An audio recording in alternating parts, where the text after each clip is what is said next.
আমাদের আইডল কখনো Messi Neymar হতে পারে না, ঠিক কিনা? আমাদের আইডলকে বিশ্বনবী জনাবে মুহাম্মদ সাল্লাল্লাহু আলাইহি ওয়াসাল্লাম, তিনি আমাদের আইডল।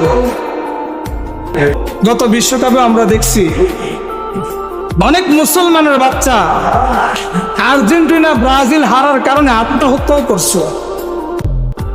অনেক মুসলমানের বাচ্চা একটা জার্সি, আর্জেন্টিনা ব্রাজিলের জার্সি না কিনে দেওয়ার কারণে মা বাবাকে নিজের হাতে হত্যা করছে। আমরা এরকম দৃশ্য দেখছি, ঠিক কিনা?